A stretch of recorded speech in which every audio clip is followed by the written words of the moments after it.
আমার স্ত্রী আমার মন কোনো দিন বুঝেনি, আর আমি তো তার থেকে 2 লাইন এগিয়ে। এতিহার মনে কখন কি আসে তা বোঝা দায় হয়ে যাচ্ছে। তবে এতিহাকে থাপ্পড়টা দেওয়া একদম ঠিক হয়েছে। এতিহাকে থাপ্পড় দিয়ে জুইকে সাথে করে নিয়ে বেরিয়ে আসছি। এতিহা অবাক দৃষ্টিতে তাকিয়ে আছে। জুই, এই মেয়েটার সাথে তোমার বিয়ে হয়েছিল? আল, হ্যাঁ, আর এখনো বউ আছে, তবে কিছু দিনের মধ্যে ডিভোর্স হয়ে যাবে।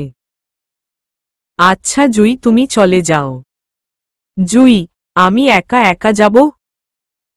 তুমি আমাকে বাড়িতে দিয়ে এসো। আল, এতদিন তো তুমি একা একা গেছো, এখন গেলে সমস্যা কোথায়? জুই, প্লিজ আমাকে বাড়িতে নিয়ে যাও। আল, দেখো বাহানা, তখনই চেয়ে দেখে এতিহা বাহিরে এসেছে। আল সাথে সাথে একটা রিকশা ডাক দিছে। রিকশা আসার আগেই এতিহা এসে হাজির। আল কিছু বলছে না, তখন রিকশা এসেছে। এতিহা, আল, তোমার সাথে আমার কিছু কথা আছে। আজকে অনেক কষ্ট করে সময় বের করেছি, প্লিজ আমাকে একটু সময় দাও। আল কিছু বলতে যাবে তার আগেই জুই বলে। জুই, আচ্ছা তুমি কেমন মেয়ে, নিজের স্বামীর সাথে এমন ব্যবহার করো? নিজের স্বামীকে কেউ ক্লার টেনে ধরে? এতিহা, দেখুন আমাদের স্বামী স্ত্রীর মাঝে আপনি কোনো কথা বলবেন না। আর যদি বলেন তাহলে আপনাকে সম্মান করতেছি না। আল, আচ্ছা এতিহা, কেন আবার এমনটা করছো? তুমি তো আমাকে ভালোবাসোনি, আমার জীবনটার 12টা বাজাতে এসেছ। এতিহা, তোমাকে ভালোবাসি কি না ভালোবাসছি সেটার প্রমাণ তো প্রথম রাতেই দিয়েছি। আল, তুমি আমাকে বুঝতেও পারোনি। আচ্ছা, যা হইছে তার জন্য সরি, আমার সাথে এসো, আমারও কিছু কথা আছে বলে চলে যাব। আল, তোমার কোনো কথা শোনার আমার ইচ্ছে নেই। জুই, রিকশা উঠো। জুই রিকশা উঠেছে, সাথে আল রিকশা উঠে বসে চলে এসেছে। এতিহা কি বলবে সেটা আমার জানতে ইচ্ছে করছিল, কিন্তু ওর মিথ্যা কথা আর অভিনয়গুলি বড্ড বেশি কষ্ট দিচ্ছে। জুই, আচ্ছা আল, এতিহার সাথে বিয়েটা কি করে হইছে? তখন আল জুইকে সবটা বলছে। আর বিয়ের পর এতিহা কি কি করছে সব। জুই সব শুনে অনেকটা আপোষস করছে। তখন জুই আলের হাতটা শক্ত করে ধরে বলে, আল, আমাকে একটু বিশ্বাস করো, দেখবে আমি তোমাকে এতিহার চেয়েও বেশি ভালোবাসব। আল, জুই, তোমাদের বাড়িতে এসে গেছি, তুমি ভিতরে যাও। জুই, আল, আমাকে বিশ্বাস করা যায় না? আল, জুই, তুমি এখন যাও, আমার খারাপ লাগছে। জুই কিছু বলেনি, জুই চলে গেছে। আল মনে মনে ভাবছে, আমি যাহা চাই তাহা না পাই, আর যাহা না চাই তাহা পাই। সত্যি কবিরাও পারে। আলের বাড়ির সামনে এসে রিকশা ভাড়া দিয়ে ভিতরে গেছে। কারো সাথে কোনো কথা না বলে রুমে গিয়ে ফ্রেশ হয়ে শুয়ে পড়ছে, আর কখন যে ঘুমিয়ে গেছে ঠিক মনে নেই। আজকের দিনটা কোনো রকম গেছে, বারবার এতিহাকে থাপ্পড় দেওয়াটা চোখের সামনে ভাসছে। আলের বড্ড বেশি ইচ্ছে হচ্ছে এতিহা কি বলতে চাইছে সেই কথাগুলি শোনার জন্য। ভাবনার মাঝে আলের ভাবির ডাক। ভাবি, আল, খেতে এসো, সবাই তোমার জন্য অপেক্ষা করছে। আল, আসছি ভাবি বলে খাবার টেবিলে গেলাম। গিয়ে দেখি সবাই বসে বসে একটা প্ল্যান করছে। আমাকে দেখে সবাই চুপচাপ হয়ে গেছে। আমি খাচ্ছি এমন সময় আম্মা বলে, আম্মা, আল গতকাল নাকি এতিহাকে তুই থাপ্পড় দিয়েছিস? আম্মার কথা শুনে কিছুটা না অনেকটা অবাক হলাম। যে আম্মা জানতে পারছে কোথা থেকে? তাহলে কি জুই বলে দিছে? আম্মাকে সোজা প্রশ্ন করে বসলাম। আল, আম্মা, আপনি জানলেন কি করে? আম্মা, জুইয়ের সাথে আমার দেখা হইছে, আর জুই বলছে তা থাপ্পড়টা নাকি জোরে দিয়েছিস। ভাইয়া, একদম ঠিক করেছিস। এতিহা একটা বেয়াদব মেয়ে, আমাদের সংসারটা নষ্ট করতে এসেছিল। আল, জুই অনেক ভালো মেয়ে, তোকে খুব ভালোবাসে। ভাবি, হ্যাঁ ঠিকই বলেছ। জুই সত্যি অনেক ভালো। আমি আর আম্মা গতকাল বিকালে ওদের বাড়িতে গেছিলাম। মেয়ে আমাদের সবার পছন্দ। এখন আল তুমি রাজি হলেই বিয়ে। ভাইয়া, আল তো রাজি। ওরা দুজনে নাকি কফি শপে বসে কফি খেয়েছে। এটা তো আমাকে জুইয়ের বাবা ফোনে বলছে। আম্মা, আল আমরা কি কথা দিব জুইয়ের বাবা মাকে? তখনই আমি কিছু বলতে যাব তার আগেই আব্বা বলে, আব্বা, ইতিহার সাথে আগে ডিভোর্সটা হোক, তারপর তোমরা বিয়ের কথা বলো। আর আল তোকে বলি, কোনো সিদ্ধান্ত নেওয়ার আগে একটু চিন্তা করে নিস। জীবনে সমস্যা থাকবেই, সেই সমস্যার মোকাবিলা করে সামনের দিকে এগিয়ে যাওয়ার মাধ্যমে সুখ আর শান্তি থাকে। আম্মা, ইতিহার সাথে 2-1 দিনের মধ্যে ডিভোর্স হয়ে যাবে। আর আলের জন্য আমরা সবাই চিন্তা ভাবনা করেই সিদ্ধান্ত নিতেছি। তোমাকে এখানে আর জ্ঞান দিতে হবে না। আব্বা, আমার ছেলের জন্য আমারও চিন্তা হয়। তোমরা কি করে ভাবলে ইতিহা ডিভোর্স দিবে আলকে? আম্মা, উকিল আমাকে ফোন করেছে আর বলছে আগামী 2 দিনের মধ্যে যে কোনো একদিনই ডিভোর্স হবে। আর সেটা নাকি ইতিহার বাবা নিজে বলেছে। তখনই আল তার মাকে বলে, আল, আচ্ছা আম্মা, সেই দিন ইতিহা যাবার আগে তোমাকে আলাদা করে ডেকে নিয়ে কি কথা বলছে? আমার কথা শুনে আম্মা একদম চুপ হয়ে গেছে, কোনো কথা বলছে না। তখনই ভাইয়া বলে, ভাইয়া, আল তুই এখনো ইতিহাকে নিয়ে পড়ে আছিস কেন? যেই মেয়েটা তোকে থানায় পাঠিয়েছে, বাড়ির সবাইকে কত কষ্ট দিয়েছে। আর সবচেয়ে বড় কথা হলো ইতিহার ভাইয়ার জন্য আমাদের একমাত্র বোনকে হারিয়েছি। আল, আমরা যেমন আমাদের বোনকে হারিয়েছি, ঠিক ইতিহাও তার ভাইয়াকে হারিয়েছে। ভাইয়া ইতিহাকে নিয়ে পড়ে থাকা নয়। কথা হচ্ছে ইতিহা আম্মার সাথে কি এমন কথা বলবে বলে আলাদা করে ডেকে নিয়ে কি কথা বলছে সেইটা আমার জানতে খুব ইচ্ছে করছে। আম্মা, তোর খুব জানতে ইচ্ছে করছে? তাহলে শোন, ইতিহা বলে তোকে ওদের বাড়িতে ঘর জামাই থাকতে। আর আমি যদি অনুমতি না দেই তাহলে তোকে থানায় পাঠিয়ে দিবে। আর ঠিক তাই হইছে। আচ্ছা বল, তুই কি ইতিহার সাথে ওদের বাড়িতে গিয়ে থাকতে রাজি হবি? তখন আল বলে, আল, শুধু এই কথাটা বলেনি, আরও কিছু বলছে, সেইগুলি বলেন। এবার ভাইয়া রেগে গিয়ে আমাকে থাপ্পড় দিয়ে বলে, ভাইয়া, তোর সাহস হয় কি করে আম্মার সাথে এমন আচরণ করার? আম্মা যা বলছে তারপরেও তুই ইতিহার পেছনে পড়ে আছিস।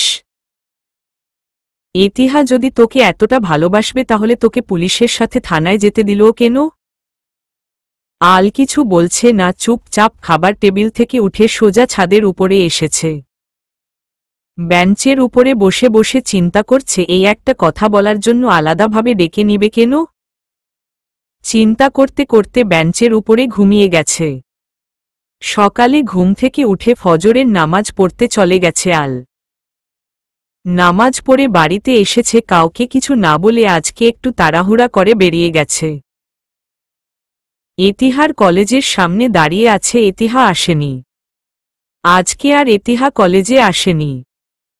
আল বাড়িতে গেছে সারাদিন পর। তখন ওর মা এক গুচ্ছ কাগজ এনে বলে, আম্মা, আল এই দেখ, ইতিহার উকিল ডিভোর্সের কাগজ পাঠিয়েছে। আল কথাটা শুনে থমকে গেছে। তাহলে ইতিহা সত্যিই ডিভোর্স চাই মনে মনে ভাবতেছে। আল, দেখি কাগজগুলি। আল কাগজগুলি হাতে নিয়ে পড়তে আরম্ভ করছে। ডিভোর্সের কাগজে শব্দ সালের নামে উল্লেখ করা হয়েছে। আল রাতে দেরি করে বাড়িতে আসে। মদ খেয়ে বাড়িতে এসে প্রতি রাতে ইতিহাকে অত্যাচার করে। অন্য মেয়েদের নিয়ে মাঝে মধ্যে বাড়িতে এসে অবৈধ কর্মকাণ্ড করে। এত কিছু সহ্য করতে না পেরে আমি ইতিহা ইসলাম ডিভোর্স দিতে বাধ্য হলাম। এমনভাবে আরও অনেক কিছু লিখা আছে, সাথে ইতিহার স্বাক্ষরটা দেওয়া। তবে আমার মন কেন জানি বলছে এখানে অনেক বড় কোনো মিথ্যা লুকিয়ে আছো। তখনই আম্মা বলে, আম্মা, কিরে এখনো বসে থাকবি? সাইনটা করে দিয়ে দে, আমার আবার কাগজগুলি পাঠাতে হবে। আল, আচ্ছা কাগজগুলি থাকুক আমার কাছে, আমি পাঠিয়ে দিব। আম্মা, থাক, তোর আর কষ্ট করতে হবে না, আমার কাছে দে, আমি পাঠিয়ে দিব। আল, বলছি তো, পরে সাইন করে পাঠিয়ে দিব। আল আর কিছু বলেনি, সোজা কাগজগুলি নিয়ে হেঁটে চলে আসছে রুমে। রুমের দরজাটা বন্ধ করে এতিহার নাম্বারে ফোন করছে, কিন্তু বারবার ফোন বন্ধ বলছে। সারা রাত ট্রাই করে, খোলা পায়নি। তবে আল এতিহার বাড়িটা পর্যন্ত চিনে না, চিনবে কি করে? এতিহার বাড়িতে তো আল কখনো যায়নি। আল নিজেকে অনেক মনে মনে বকা দিল। সকালে নামাজ পড়ে সোজা এতিহার কলেজের সামনে গিয়ে এতিহার জন্য অপেক্ষা করতে লাগল, কিন্তু এতিহা আজকেও কলেজে আসেনি। আল চিন্তা করতে লাগল এতিহা কোথায় গেছে। হঠাৎ করে ওই রাসেলের সাথে দেখা। আল দৌড়ে গিয়ে রাসেলের সাথে কথা বলে, হাই, আমি আল ইসলাম, আপনার নাম রাসেল তাই না? রাসেল, হ্যাঁ, কিন্তু আমি তো আপনাকে চিনতে পারিনি। আল, চিনতে পারবেন কি করে? আমার সাথে আপনার দেখা হইছে কখনো? রাসেল, কথা না ঘুরিয়ে বলেন, কি বলতে চান? আল, এতিহার বাড়িটা কোথায়? তখন রাসেল আমার দিকে তাকিয়ে আছে আর বলে, রাসেল, কেন, কি করবেন ওর বাড়ির ঠিকানা দিয়ে?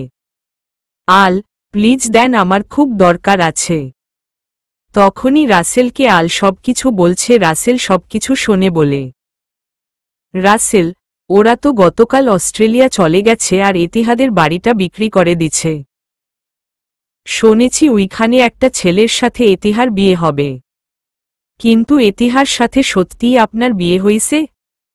আল, হ্যাঁ হইছে। আল ভেঙ্গে পড়ছে। আল কি করবে কিছু ভাবতে পারছে না।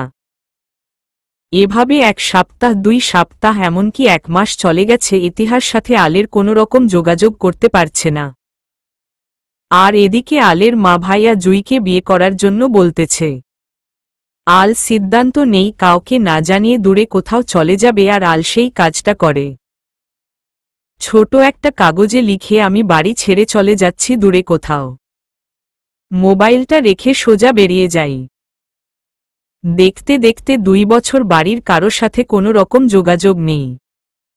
আলের বাবা মা ভাইয়া ভাবি সবাই আলের জন্য থানায় জিডি করে, কিন্তু তাতে কোনো লাভ হয়নি।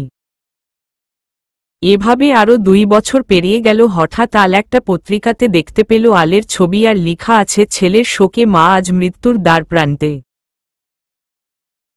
আল ছবিটা দেখে সোজা বাড়ির দিকে রওনা। আজ 4 বছর পর আল বাড়িতে যাচ্ছে। এর মাঝে এতিহার কথা প্রায় মনে পড়ছে, কিন্তু সময় যেতে এখন আর মনে পড়ে না। আল আজ 4 বছর পর বাড়ির দরজার সামনে দাঁড়িয়ে আছে। বাড়িটার রংটা কালচে হয়ে গেছে, বাহির সৌন্দর্যটা আগের মতো নেই। অনেক কিছুর পরিবর্তন হয়ে গেছে। আল ক্রয়েন বেল চাপ দিচ্ছে। আলের ভাবি দরজটা খুলে আলকে দেখে কথা বলার ভাষা হারিয়ে ফেলছে। কি বলবে খুঁজে পাচ্ছে না, তখনই বলে, ভাবি, আম্মা, আল এসেছে। আপনারা কোথায়? ভাবির চিৎকার শুনে দৌড়ে এসেছে আব্বা, আম্মা, ভাইয়া। আম্মা আমাকে দেখে জড়িয়ে ধরে কি কান্না শুরু করতে আরম্ভ করছে। আম্মা, আজ 4 বছর পরে তোর আমাদের কথা মনে হইছে। এক এক করে সবার সাথে কুশল বিনিময় করে ফ্রেশ হয়ে খেতে বসেছি। তখনই ভাবির কোলে একটা সুন্দর ছেলে বাচ্চা। ভাবি, আল, এই নাও তোমার ভাতিজা। আল, নাম কি ওর? ভাবি, সাজিদ। আল, অনেক সুন্দর তো।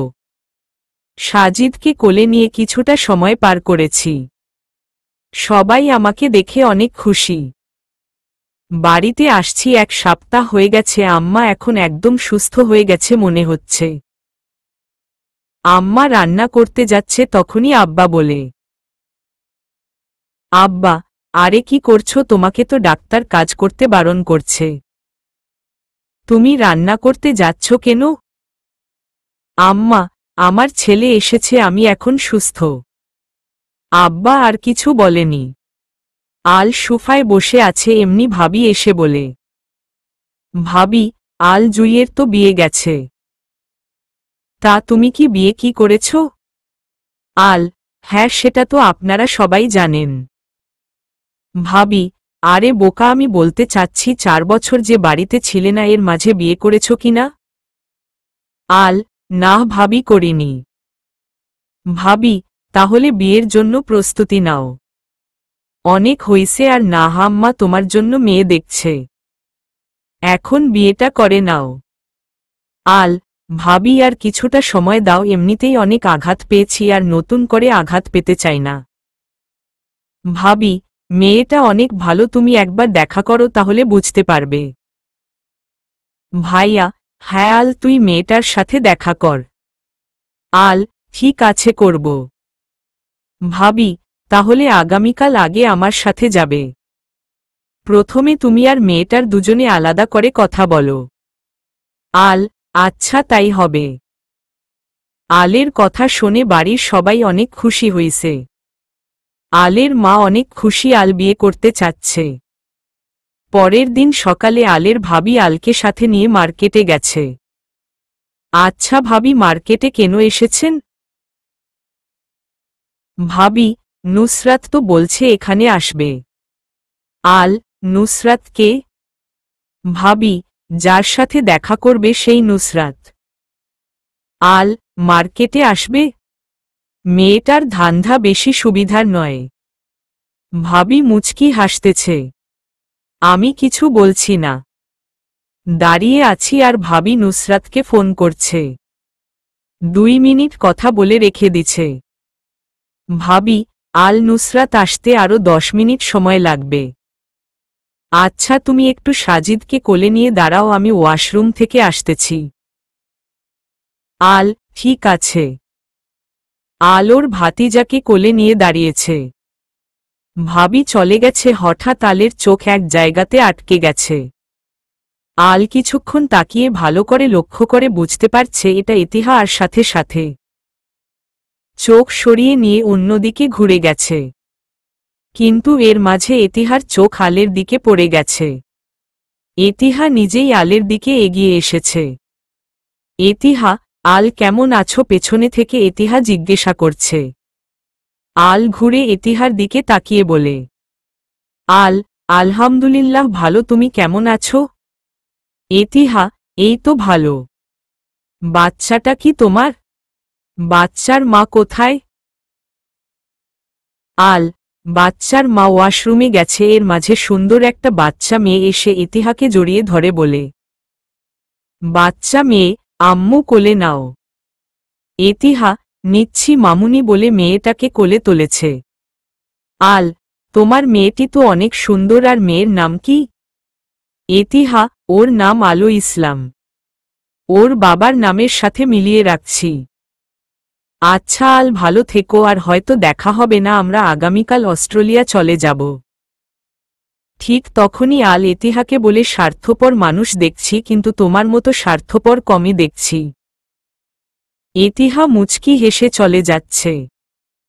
আল, ইতিহা তোমার স্বামীর নামটা বলে গেলে না। তখন ইতিহা দাঁড়িয়ে গেছে আর সামনে ভাবি নুসরাতকে নিয়ে এসে হাজির। ইতিহার সাথে আমার ডিভোর্সটা হয়েছে কিনা এটার সমাধান এখনো হয়নি, আর তার মাঝে আমাকে আবার বিয়ে করতে বলতেছে বাড়ি থেকে। আজকে ভাবির সাথে এসেছি একটা মেয়েকে দেখতে, এর মাঝেই আমার স্ত্রী ইতিহার সাথে দেখা হয়ে গেছে। যখনই ইতিহাকে বলেছি ইতিহা তোমার স্বামীর নাম বলে গেলে না, তখনই ইতিহা দাঁড়িয়ে তো গেছে, কিন্তু তার মধ্যে ভাবি নুসরাতকে নিয়ে হাজির হয়ে গেছে। ভাবি, আল, এই হচ্ছে নুসরাত, যার সাথে আমরা দেখা করতে এসেছি, মানে তোমার হুব বউ। দাও আমার ছেলেকে আমার কোলে দাও, তোমরা দুজনে গল্প করো। তখনই ভাবি চেয়ে দেখে ইতিহা সামনে দাঁড়িয়ে আছে, আর ভাবি আমার হাত ধরে টেনে নিয়ে যাচ্ছে। তখনই ইতিহা বলে, ইতিহা, আল আমার স্বামীর নামটা শুনে গেলে না? তখন ভাবি আমাকে নিয়ে দাঁড়িয়ে গেছে, আর পেছনে ঘুরে বলে, ভাবি, ইতিহা তুমি নতুন করে বিয়ে করেছ? যাক, তাহলে তো এখন আর আলের সাথে তোমার কোনো সম্পর্ক নেই। ইতিহা, সম্পর্কটা নেই, কিন্তু শেষও হয়নি। ভাবি, আলের কোলের ছেলেটা কি আপনার? ভাবি, হ্যাঁ আমার, কেন? ইতিহা, আল, তুমি যে বলছো তোমার ছেলে। আল, কখন বলেছি আমার ছেলে? তুমি জিজ্ঞেস করেছ বাচ্চার মা কোথায়, আমি বলেছি ওয়াশরুমে গেছে। এতিহা, ও সরি, আমি মনে করেছি ছেলেটা তোমার সন্তান।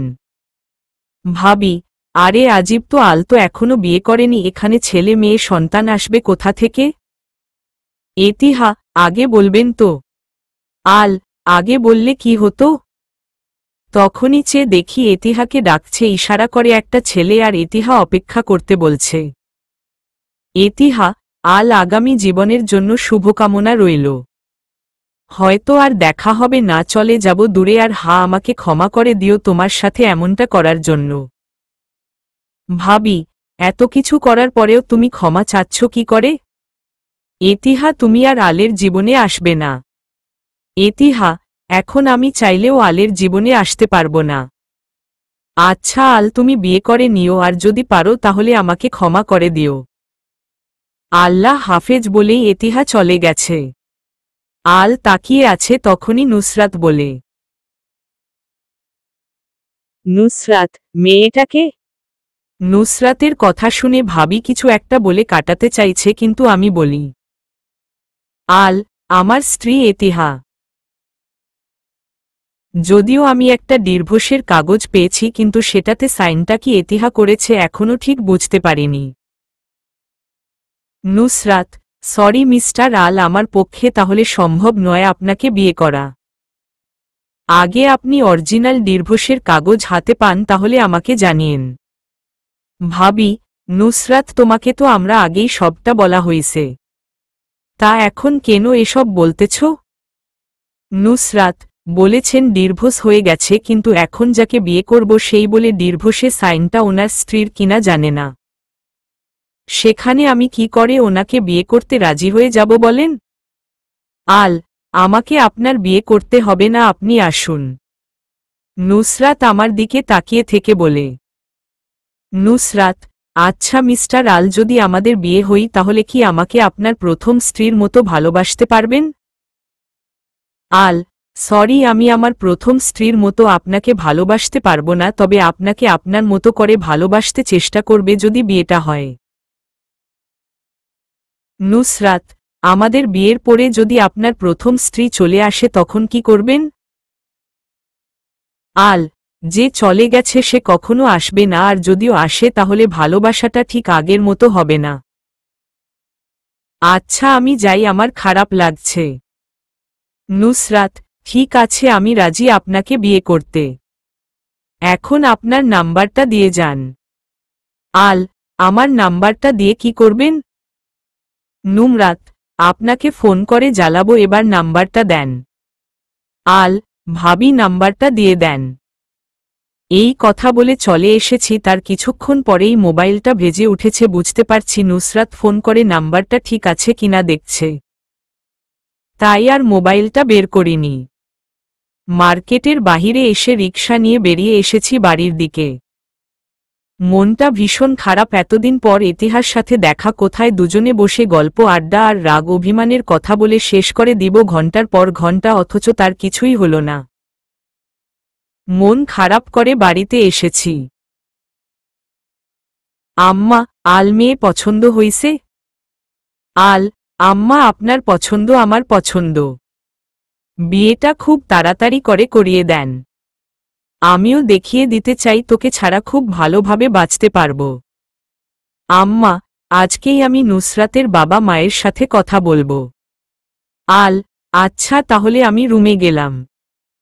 আম্মা অনেক খুশি হইছে। আমি রুমে এসেছি, ফ্রেশ হয়ে ল্যাপটপ টিপতেছি, তখনই জুয়েল এসেছে। আমি জুয়েলকে দেখে একটা মুচকি হাসি দিছি। জুয়েল এসে আমা কিল গুশি দিয়ে জড়িয়ে ধরেছে। জুয়েল, শালা এতদিন তুই কোথায় ছিলি? তোকে কত জায়গা খুঁজেছি, তাও কোথাও পাইনি। চল বাহিরে যাই, টং দোকানে বসে আড্ডা দিব। রাফিও আসবে। আল, আচ্ছা ঠিক আছে চলো। ল্যাপটপ রেখে জুয়েলকে সাথে করে বাহিরে টঙের দোকানে গেলাম। গিয়ে দেখি রাফি বসে আছে, আমাকে দেখেই জড়িয়ে ধরেছে। রাফি, এতদিন পর আমাদের কথা মনে পড়েছে তোর?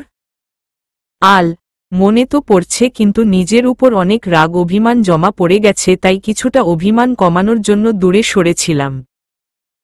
তা তুই বিয়ে করেছিস?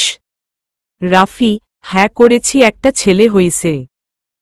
আল: আর জুয়েল তোর? জুয়েল: আমার একটা মেয়ে। আল: ভালোই তো, তোরা তোদের জীবন গুছিয়ে নিয়েছিস। আচ্ছা চল চা খায়। আমরা তিনজন মিলে অনেক গল্প করেছি। পুরনো অনেক কথা এর মাঝে বারবার মনের মাঝে উকি দিছে। চা খাওয়া শেষ, জুয়েল বিল দিছে, এর মধ্যে রাফির ফোন এসেছে। রাফি কথা বলা শেষ করে বলে: রাফি: আচ্ছা দোস্ত, আমি যাই, পরে কথা হবে। আল: আচ্ছা। রাফি চলে গেছে, তখনই জুয়েল বলে: জুয়েল, আল এতিহার সাথে কি তোর কোনো রকম যোগাযোগ আছে? আল: না নেই, তবে আজকে দেখা হইছে, সাথে ওর একটা মেয়ে ছিল, আর দূরে ওর হাজবেন্ড দাঁড়িয়েছিল। জুয়েল: আল, তোকে কিছু কথা বলা খুব জরুরি। তুই অনেক কিছু জানিস না। জুয়েলের কথা শুনে আল নড়ে চড়ে জুয়েলের দিকে তাকিয়ে বলে: আল, কি এমন কিছু কথা যা আমি জানি না? জুয়েল: তুই এতিহাকে ঠিক এখনো বুঝতে পারিস নাই। আল: হঠাৎ করে এতিহার হয়ে উকিলাতি করতে আরম্ভ করেছিস কেন? জুয়েল: আরে বোকা, এমনিতেই বলছি। আচ্ছা চলো বাসায় যাওয়া যাক। আল: ঠিক আছে চলো। দুজনে উঠে যার যার বাড়ির দিকে রওনা হলাম। তবে জুয়েল কিছু লুকাতে চাচ্ছে, সেটা ওর কথাই বুঝতে পারলাম। তাও জোর করিনি, করান এখন জোর করে কারো কাছ থেকে কিছু জানার বা পাওয়ার আগ্রহ একদমই নেই। বাড়িতে এসেছি তখনই ভাবি বলে: ভাবি, আল, তুমি আমাকে একা ফেলে আসতে পারলে? আল: একা ছিলে কোথায়, তোমার সাথে তো নুসরাত ছিল। আর কিছু বলেনি, সোজা খাবার টেবিলে বসে পড়েছি। খাবার রাখা ছিল, নিজের হাতে নিয়ে খেয়ে রুমে এসেছি। আজকের দিনটা এমনভাবে গেছে। পরের দিন আম্মা আব্বা নুসরাতের বাড়িতে গিয়ে ওর বাবা মায়ের সাথে কথা বলে বিয়ের দিনক্ষণ ঠিকঠাক করে এসেছে। 1 সপ্তাহের মধ্যে নুসরাতের সাথে আমার বিয়ে। আব্বা: যাক, আস্তে আস্তে সব সমস্যার সমাধান হচ্ছে। ভাইয়া: হ্যাঁ আব্বা, নুসরাতের সাথে আলের বিয়ে হলে আখের আমাদের লাভ হবে। ওদের সাথে আমাদের সম্পর্কটা অনেক ভালো হবে। আম্মা: হ্যাঁ, এখন আল্লাহ আল্লাহ করে বিয়েটা হয়ে গেলেই সব ঝামেলা শেষ হবে।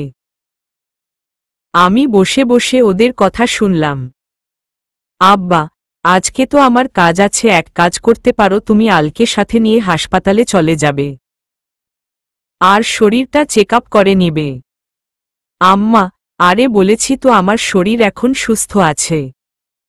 ভাইয়া: আম্মা, তারপরেও আপনি আজকে ডাক্তারের সাথে দেখা করে আসেন। আল: হ্যাঁ আম্মা, চলেন, আমি সাথে যাব। আম্মা যেতে চাইনি, তাও জোর করে আম্মাকে নিয়ে হাসপাতালে গেলাম। ডাক্তারের চেম্বারে আম্মা গেছে, আমি বাহিরে বসে আছি, তখনই দেখি একটা মৃত লাশ বের হইছে। মনে হই সদ্য মারা গেছে, লোকটার মুখে হাসির মতো আছে, আর ওনার আত্মীয়স্বজনরা কান্নাকাটিতে ভেঙ্গে পড়ছে। আমার খুবই খারাপ লাগছে, তাই উঠে একটু বারান্দার দিকে গেলাম, তখনই দেখি এতিহার বাবা একটা ডাক্তারকে বলছে: এতিহার বাবা, প্লিজ ডাক্তার, ওকে যেভাবে হোক সুস্থ করে তোলেন। ওকে ছাড়া আমরা বাঁচতে পারব না। আমি একদৃষ্টিতে তাকিয়ে আছি, তখনই ডাক্তার বলে: ডাক্তার, দেখুন, আমাদের যা করার করেছি, এখন আর মাত্র 2 বা 3 দিনের মতো বাঁচতে পারে। আমাদের কিছু করার নেই। তখনই একজন ভদ্র মহিলা এসে বলে: ভদ্র মহিলা, প্লিজ ডাক্তার, আমার মেয়েটাকে সুস্থ করে দেন। তার মানে উনি হচ্ছে এতিহার মা। ডাক্তার: আপনারা অবুঝ শিশুর মতো কথাবার্তা বললে তো হবে না। আবেগটা কাটিয়ে বাস্তব নিয়ে চিন্তা করেন। আপনাদের মেয়ে আর বেশিক্ষণ সময় নেই। ডাক্তারের কথা শুনে ওনারা ভেঙ্গে পড়ছে, তবে আলের মনে হাজারো প্রশ্ন তৈরি হয়ে গেছে। আল সামনের দিকে এগিয়ে যাচ্ছে, কিন্তু বুকের হার্টবিট বেড়েই চলছে।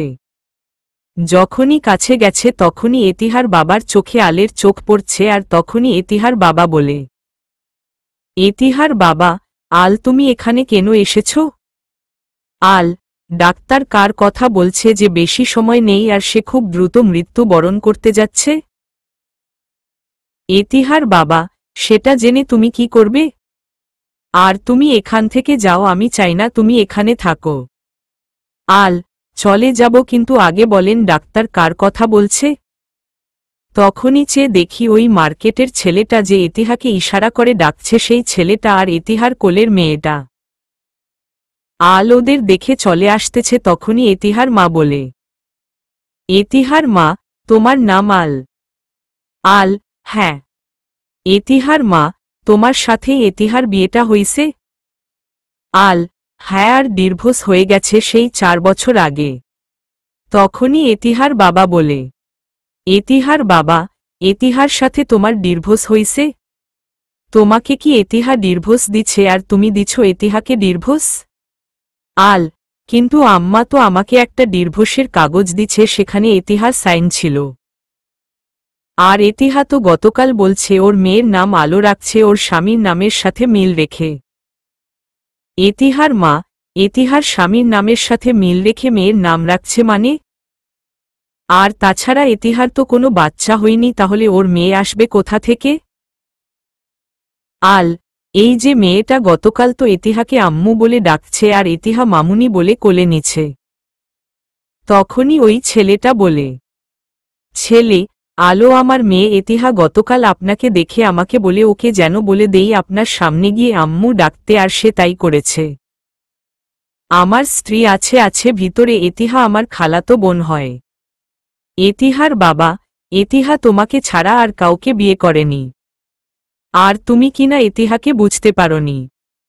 আল, আমি চাই না আমার মেয়েটা নতুন করে আর কষ্ট পাক, তুমি চলে যাও। তখনই একজন নার্স এসে বলে, নার্স, ডাক্তার আপনাদের ডাকছে। এতিহার বাবা, হ্যাঁ আসছি। এতিহার বাবা চলে গেছে, আমি আইসিইউর সামনে দাঁড়িয়ে আছি। এতিহার মা আমাকে চলে যেতে বলছে, কিন্তু আমার খুব ইচ্ছে করছে এতিহাকে একটু দেখতে। কোনো কিছু না বলে সোজা আইসিইউতে ঢুকে গেলাম। গিয়ে দেখি এতিহার পাশে একটা মেয়ে বসে আছে। মনে হচ্ছে এতিহার খালাতো ভাইয়ার বউ হবে। আমাকে দেখে বলে, এই যে আপনি কে, এখানে কেন এসেছেন? এতিহার ভাবি, আল, আমি আল ইসলাম। এতিহার কথা না বলে সোজা বেরিয়ে গেছে। আমি এতিহার পাশে বসেছি, ওর দিকে তাকিয়ে আছি, এতিহার হাতটা শক্ত করে ধরেছি। এতিহা চোখ খুলেছে, আমাকে দেখে অবাক চোখে তাকিয়ে আছে। এতিহা হাতটা ছাড়িয়ে নিতে চাচ্ছে আর আমি শক্ত করে ধরে রাখছি।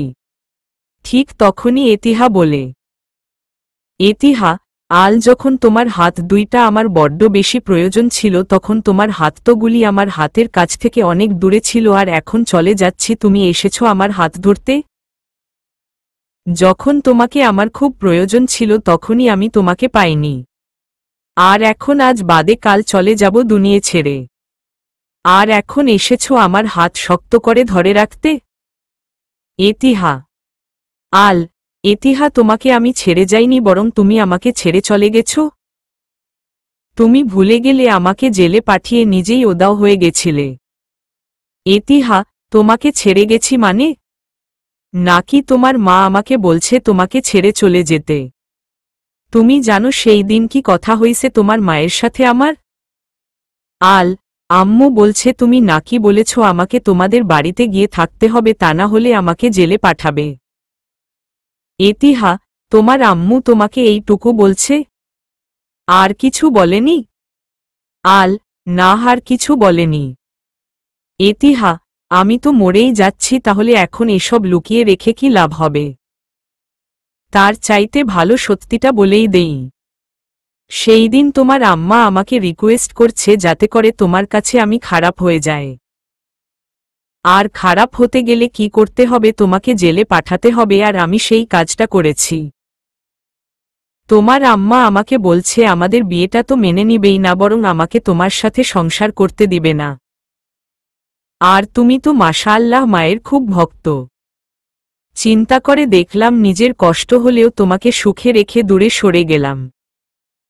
আল, আমি মায়ের ভক্ত ঠিক আছে, তবে তোমাকে কিন্তু আমি ভালোবেসেছি। তোমাকে আমি কত খোঁজাখুঁজি করেছি, কোথাও না পেয়ে বাড়ি থেকে বেরিয়ে গেছি। 4 বছর পর বাড়িতে এসেছি। এতিহা, আর এই 4 বছর আমি তিলে তিলে শেষ হয়ে গেলাম।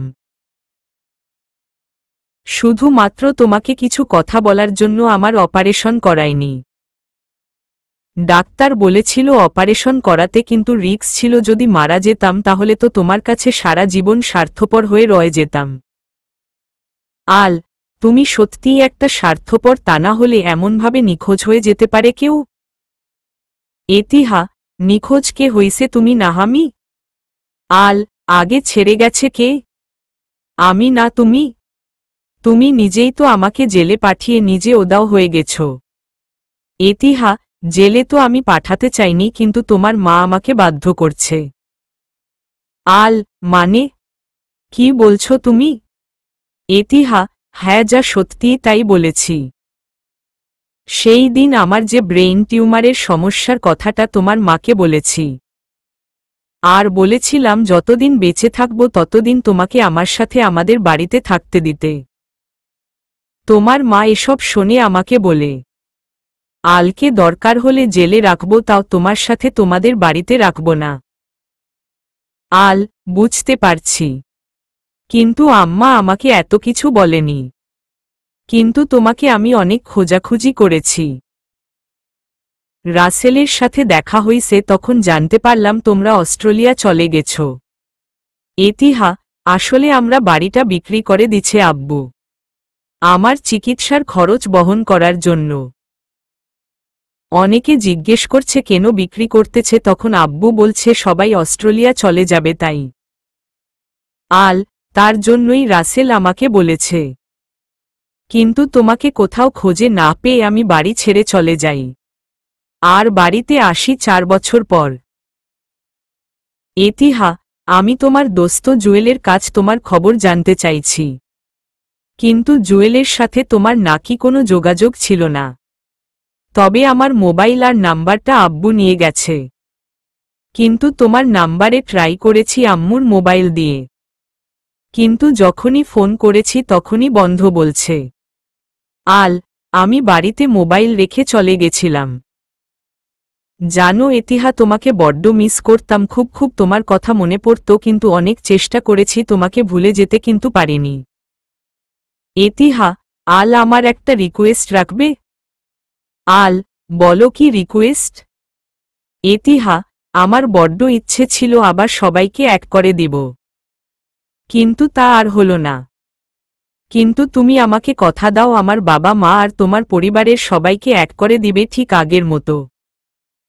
আল, ঠিক আছে, করে দিব, আর আমরা দুজনে একসাথেই থাকব। তখনই এতিহার চোখ বেয়ে পানি পড়তে আরম্ভ করছে আর বলে, এতিহা, আল, আমার বেঁচে থাকার সম্ভাবনা 1% আছে কিনা জানা নেই। আমি বেঁচে আছি শুধু নিজের মনের জোরে, কিন্তু সেই জোরটা আর পাচ্ছি না। তখনই আল এতিহার মুখে হাত রেখে বলে, আল, আচ্ছা এতিহা, তুমি চুপ থাকো, তোমার কিছু হবে না, দেখবে তুমি সুস্থ হয়ে যাবে। আর ঠিক সবাই আমাদের ভালোবাসা দেখে হিংসা করবে। তোমার সাথে কত গল্প বাকি আছে। এতিহার চোখের পানিগুলি মুছে দিতেছি, এতিহার চোখের নিচে কালো হয়ে গেছে, চুলগুলি কেমন পাগলের বেশ হয়ে গেছে। এতিহা, আল, তুমি বিয়ে কবে করছো? আল, মানে? এতিহা, ওই মেয়েটা যে দেখলে তাকে কবে বিয়ে করবে? আল, তুমি কি ডিভোর্স দিচ্ছ আমাকে যে আমি অন্য মেয়ে বিয়ে করব? আমি তোমার এক রাতের ভালোবাসা নিয়ে 1000 বছর বেঁচে থাকতে পারব। আমার আর কারো ভালোবাসার কোনো দরকার নেই। তখনই ডাক্তার এসেছে, এসে আমাকে বলে, ডাক্তার, আপনি বাহিরে যান, ওনাকে এখন ঘুমের ইনজেকশন দেওয়া হবে। আল, প্লিজ ডাক্তার, একটু পরে দেন, 4 বছর 1 মাস পরে দেখা, আমাদের একটু কথা বলতে দেন প্লিজ। ডাক্তার, কি হন আপনি ওনার? আল, হাজবেন্ড। হাজবেন্ড কথাটা শুনে ডাক্তার কিছুটা চুপ থাকেন, তারপর মুচকি হেসে বলেন, ডাক্তার, তা এতদিন কোথায় ছিলেন আপনি? আজ 4 বছর পর এসেছেন আপনার স্ত্রীর সাথে কথা বলতে, যার বেঁচে থাকার সম্ভাবনা একদমই নেই। আল, সেই অনেক কথা, আর আপনাকে এইটুকু বলি, আমাদের সম্পর্কটা সবার মতো নই, দুজন দুজনকে ভালোবাসি, কিন্তু মাঝে দুইটা পরিবারের দেওয়াল আছে। ডাক্তার, ভালোবাসার কাছে কোনো দেওয়াল টিকে থাকে না। আপনারা চাইলে দেওয়াল ভেঙে তছনছ করে দিতে পারতেন। যাক, আপনাকে এখন বেরিয়ে যেতে হবে। সবার আগে এখন আমার কাছে রুগী, তারপরে অন্য কিছু। প্লিজ আপনি বেরিয়ে যান। আল, ঠিক আছে, আপনি আপনার কাজ করেন। আমি বেরিয়ে আসছি আর ডাক্তার ইনজেকশন দিয়ে বাহিরে আসছে। আমি বসে আছি, তখনই এতিহার মা আমার মাথায় হাত রেখে বলে, এতিহার মা, আমরা তোমাদের সাথে অনেক অন্যায় করে ফেলছি, আমাদের ক্ষমা করে দিস বাবা। আল, চাচি এমন কেন হয়?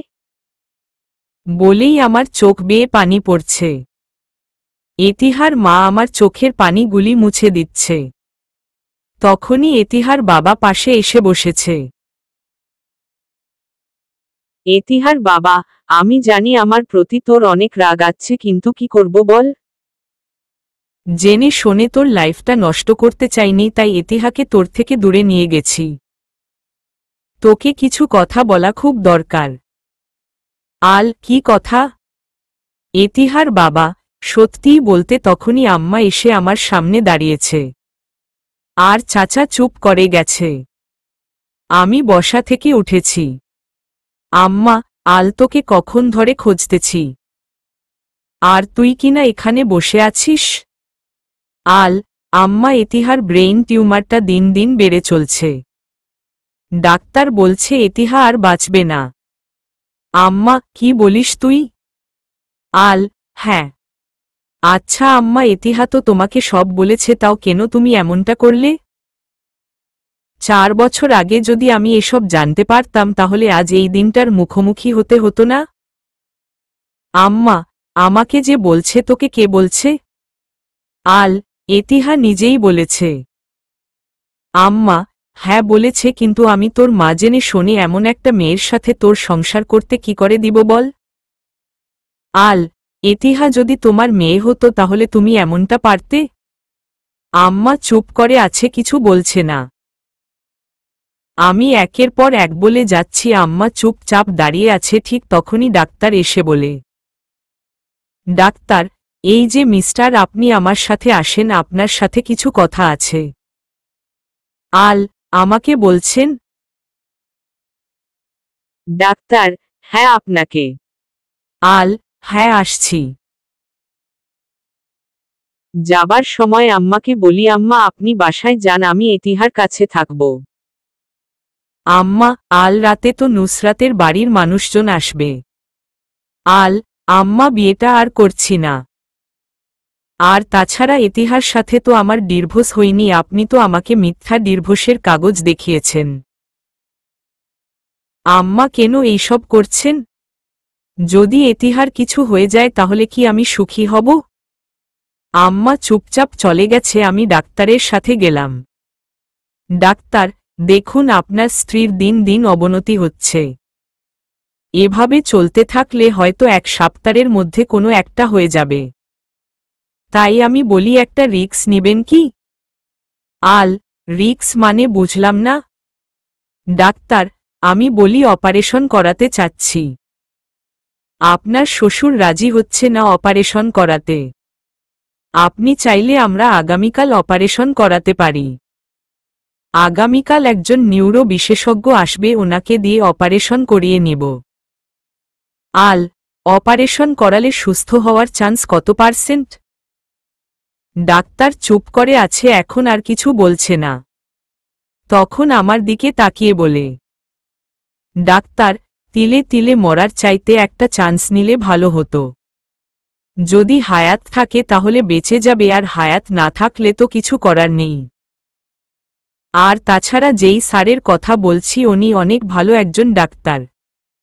আল, ঠিক আছে, আমাকে আজকের দিনটা সময় দিন, আমি ভেবে চিন্তে আপনাকে জানাবো। ডাক্তারের সাথে কথা বলে এসে দেখি এতিহার বাবা বসে আছে। আমি কাছে গিয়ে বলি, চাচা আপনি কিছু একটা বলতে চাইছেন, বলেন সেইটা কি কথা? এতিহার বাবা, আল তুমি জানো তোমাকে তোমার মা আজকে হাসপাতালে কেন নিয়ে এসেছে? আল, হ্যাঁ আম্মা, ডাক্তার দেখাবে তাই। তখনই চাচা আমাকে বলে, এতিহার বাবা, না ঠিক তা না, তোমাকে হাসপাতালে আনছে এতিহার সাথে দেখা করাতে। আর ওই দিন মার্কেটে এতিহাকে পাঠিয়েছে তোমার সাথে দেখা করতে। আল, মানে কি বলেন আপনি? এতিহার বাবা, হ্যাঁ ঠিকই বলছি। শুধু তাই না, তোমার মা তোমাদের আলাদা করতে চায়নি, বরং কাছে রাখতে চাইছে। আল চুপ করে আছে। তখনই এতিহার বাবা যা বলছে তা শুনে আল থমকে গেছে। আল, তোমার আম্মা চেয়েছিল তুমি আর এতিহা একসাথে সারা জীবন থাকো, কিন্তু সেইটা বেশি দেরি হয়ে গেছে। যখন তুমি বাড়ি ছেড়ে চলে গেছো তখন আমি গেছিলাম তোমাদের বাড়িতে। তোমার পরিবারের সবার সাথে কথা বলেছি, তখন তোমার আম্মা রাজি হইছে এতিহাকে তোমার বউ হিসাবে মেনে নিবে। আমরা সবাই সিদ্ধান্ত নেই এতিহার অপারেশন করাবো, কিন্তু এতিহা রাজি হয়নি, যার ফলে আজ এতিহার এমন অবস্থায় দাঁড়িয়ে আছে। আল, চাচা যা হবার তা হয়ে গেছে, কিন্তু এখন এতিহার অপারেশন করানোটা দরকার। এভাবে তিলে তিলে এতিহা শেষ হয়ে যাচ্ছে চোখের সামনে, তা কি করে মেনে নিব বলেন? এতিহার বাবা, আল এখন অপারেশন করালে বাঁচার সম্ভাবনা একদমই নেই, তাই এভাবে যতদিন বাঁচবে ততদিন বেঁচে থাকতে দেই। আল, কিন্তু তখনই এতিহার মা বলে, এতিহার মা, আল আমি মনে করি এতিহার অপারেশন করানো দরকার। আমি বলেছি তুমি ডাক্তারকে অনুমতি দিয়ে দাও। আল, ঠিক আছে তাই হবে। এতিহার বাবা, আল আরও চিন্তা ভাবনা করে সিদ্ধান্ত নিলে ভালো হতো। আল, না, আর চিন্তা ভাবনার দরকার নেই, যা হবার হবে। যদি ভাগ্য ভালো থাকে তাহলে এতিহা বেঁচে যাবে, আর নয়তো মরে যাবে, এইটা ফাইনাল। আমি ডাক্তারকে বলে দিলাম আপনারা অপারেশন করাবার জন্য প্রস্তুতি নেন। ডাক্তার, ঠিক আছে, আগামীকাল অপারেশন করানো হবে। আল, ওকে বলে এতিহার কাছে গেলাম। এতিহা ঘুমিয়ে আছে, ওর কপালে ছোট্ট করে চুমু খেলাম। সব দোষ আমার, আমি যদি জোর করে তোমাকে আমার সাথে রাখতাম তাহলে আজকের দিনটা দেখতে হতো না। আমার চোখ বেয়ে পানি পড়ছে, কিন্তু কি করার, আমার চোখের পানি এতিহার গালে 2 ফোঁটা পড়াতেই এতিহার চোখের পাপড়ি নাড়া দিয়ে খুলেছে। এতিহা তাকিয়ে দেখে আমি কান্না করছি, তখনই এতিহা বলে, এতিহা, আল তুমি কান্না করছো কেন? আল, চোখে কিছু একটা পড়ছে তাই চোখ বেয়ে পানি পড়ছে, কথাটা বলে চোখটা মুছে দিলাম। এতিহা তুমি কেন এমনটা করেছ? এতিহা, কি করব বলো, তুমি তো বেশ আমাকে ভুলে গিয়ে থাকতে পারছ, কিন্তু আমি তো তোমাকে ছাড়া থাকতে খুব কষ্ট হচ্ছে, তাই এমনটা করেছি। আচ্ছা, আমাকে একটু আদর করবে? যখনই এতিহা বলছে তখনই আমি ওর গালে কপালে অনেকগুলি আদর করে দিলাম। এতিহা আমাকে জড়িয়ে ধরে বলে, আল আমার খুব বাঁচতে ইচ্ছে করছে, আমি বাঁচব তো? আল, এতিহা তোমার কিছু হবে না, তুমি বাঁচবে। বলেই এতিহাকে শক্ত করে জড়িয়ে ধরে রাখছি। এতিহা আমার কপালে ছোট ছোট কিস করতেছে। আজকের রাতটা আমি এতিহার পাশে বসেই কাটিয়ে দিলাম। এতিহার মাথার চুলগুলি জট বেঁধে গেছে, আমি মাথায় তৈল দিয়ে আচড়িয়ে দিচ্ছি। এতিহা, আল যদি আমি মরে যাই তাহলে তুমি আরেকটা বিয়ে করো কেমন? তখনই আল এতিহার মুখ চেপে ধরেছে। আল, তুমি মরে যাবে মানে? আমাকে একা রেখে তুমি যেতে পারবে? এতিহা, তুমি আমাকে একা রেখে গেছিলে কি করে? তখনই আমার মন খারাপ হয়ে গেছে। এতিহা ঘুরে আমার ঠোঁটে ছোট করে কিস করে বলে, আল তোমার যাওয়া আর আমার অভিমান দুইটা সবচেয়ে বড় ভুল ছিল। কিন্তু এখন তো আমি যেতে চাচ্ছি না, কিন্তু যেতে তো হবেই, তাই না? আল, এতিহা তোমাকে ছাড়া আমি আর থাকতে পারবো না। তুমি চলে গেলে আমিও তোমার সাথে চলে আসব। এতিহা, একদম না, তুমি চলে আসলে সবাইকে এক করবে কে? আমি চাই তুমি আমার বাবা মায়ের সাথে থাকবে আর তোমার বাবা মায়ের কাছেই আমার বাবা মাকে রাখবে। সবাই মিলে এক বাড়িতে থাকবে। তুমি বিয়ে করবে, তোমার বাচ্চা কাচ্চা হবে, সবাই ওদের নিয়ে খেলা করবে। আস্তে আস্তে আমার কথা তোমার আর মনে পড়বে না। এক সময় আমাকে সবাই ভুলে যাবে, যেমন ভাইয়ার আর তোমার আপু লিলির কথা সবাই ভুলে গেছে। আল, অনেক বলছো আর না, আমি তোমাকে বউ হিসাবে পেয়েছি আর সারা জীবন তোমাকে নিয়ে থাকব। এখন ঘুরে বসো, মাথার চুলের জট অনেক লেগে আছে। এতিহা, থাক আর ছুটাতে হবে না, এখন আমাকে জড়িয়ে ধরে রাখো। আমাকে শক্ত করে এতিহা জড়িয়ে ধরে রাখছে আর আমিও। এতিহার শরীর গন্ধটা কতদিন পরে পেয়েছি, খুব ইচ্ছে করছে সারা জীবন এমনভাবে জড়িয়ে রাখি। আল, এতিহা তোমার মনে আছে আমাদের প্রথম রাতের কথা? এতিহা, ওই রাতটার কথা কি কখনো ভুলার মতো? আমার জীবনের প্রথম ভালোবাসা যা তোমার কাছ থেকে পেয়েছি। আমার খুব ইচ্ছে ছিল এমন হাজারো রাত তোমার ভালোবাসায় সিক্ত হব।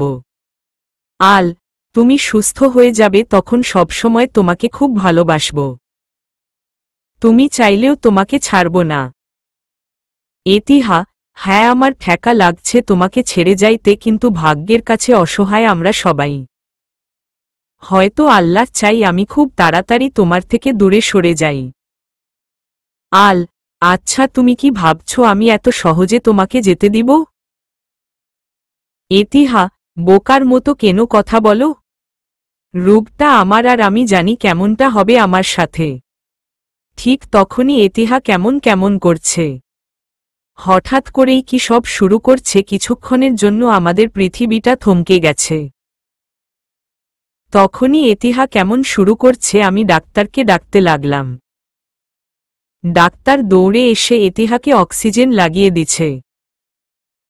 আরও অনেক কিছু করতে আরম্ভ করছে, আমার দম বন্ধ হয়ে আসছে অনেক চেষ্টার পরে। ডাক্তার বলে, ডাক্তার, আপদত কিছুক্ষণের জন্য বিপদ মুক্ত আছে। দেখুন আল সাহেব, আমরা তো বলেছি ওনার সাথে বেশি কথা বলা যাবে না। তাও কেন কথা বলছেন? প্লিজ বাহিরে যান। এতিহার বাবা আমাকে টেনে বাহিরে নিয়ে গেছে। এতিহার মা আমাদের বাড়িতে খবর দিচ্ছে, এক এক করে সবাই এসেছে। আর ওইদিকে সকল ডাক্তার বোর্ড মিটিংয়ে বসেছে। আম্মা আমাকে সান্ত্বনা দিচ্ছে। আম্মা, আল যা হবার তা হবেই, এই নিয়ে এমনভাবে ভেঙ্গে পড়লে তো হবে না। আমরাও চাই তুই আর এতিহা দুজনে একসাথে থাক। বাবা, ভাইয়া, ভাবি সবাই আমাকে বুঝাতে লাগল। সবার একটাই কথা, এতিহা সুস্থ হয়ে যাবে, কিন্তু আমার মন বলছে এতিহা আর আমার সাথে সংসার করবে না। তখনই ডাক্তার এসে বলে, ডাক্তার, দেখুন কন্ডিশন খুবই খারাপ, আপনারা যদি দেরি করেন তাহলে বাঁচানোটা একদমই হাতের বাহিরে চলে যাবে। আম্মা, ঠিক আছে, আপনি অপারেশন ব্যবস্থা করেন। আমরা সম্মতি দিলাম। এতিহার বাবা, হ্যাঁ ডাক্তার, আপনাকে অনুমতি দিলাম। ডাক্তার, ঠিক আছে। ডাক্তার চলে গেছে। আমরা সবাই বসে আছি, এমন সময় আবার ডাক্তার এসে বলে, আল সাহেব, আপনি তো ওনার স্বামী, আপনি রোগীর গার্জিয়ান হিসাবে এখানে সাইন করে দেন। কাগজটা আল হাতে নিয়ে বলে, আল, ডাক্তার, এতিহার কিছু হবে না তো? ডাক্তার, দেখুন আমরা আমাদের সবটা দিয়ে চেষ্টা করব, বাকিটা আল্লাহ হাতে। এতিহার বাবা, আল সাইন করে দাও। এতিহার মা, হ্যাঁ বাবা, সাইন করে দাও। আল, নেন, সাইন করে দিলাম।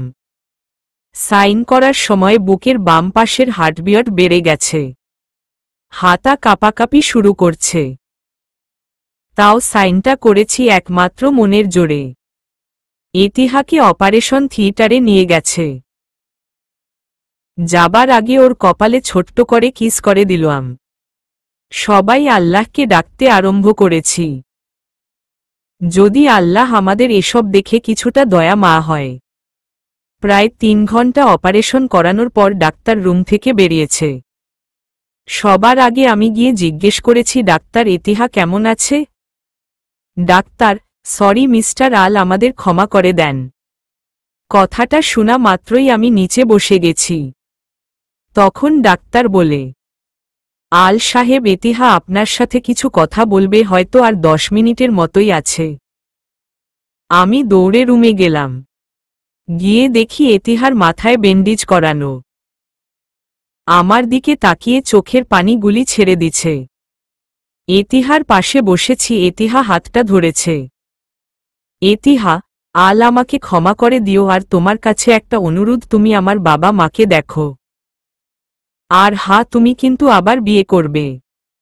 আল, সব করব, কিন্তু বিয়ে করতে পারবো না। ইতিহা, আমাকে জড়িয়ে ধরবে, খুব ইচ্ছে করছে তোমার শরীর গন্ধটা নিয়ে মরতে। আমি ইতিহাকে জড়িয়ে ধরেছি, ইতিহা আমাকে শক্ত করে জড়িয়ে ধরেছে। তখন ইতিহা বলে, আল, আমি মরে গেলে তুমি কান্না করো না, কারণ তুমি ভেঙ্গে পড়লে আমার বাবা মা আরও ভেঙ্গে পড়বে। আল, ইতিহা থেকে যাও, প্লিজ থেকে যাও। এর মাঝে এক এক করে সবাই এসেছে। আমি ইতিহাকে থাকার অনুরোধ করছি, আর ইতিহা আমাকে না বলেই চলে গেছে। সবাই কান্নায় ভেঙ্গে পড়ছে, আমি একদম চুপচাপ হয়ে গেলাম। কারো সাথে কোনো কথা বলি নাই। সবার কান্নার রুল পড়ে যাচ্ছে দেখতে দেখতে ইতিহার লাশটা হাসপাতাল থেকে বাড়িতে নিয়ে আসলাম। মেহমান সবাই এসেছে, সব শেষে জানা হয়ে গেছে, এরপর মাটি দিয়ে দেওয়া হলো।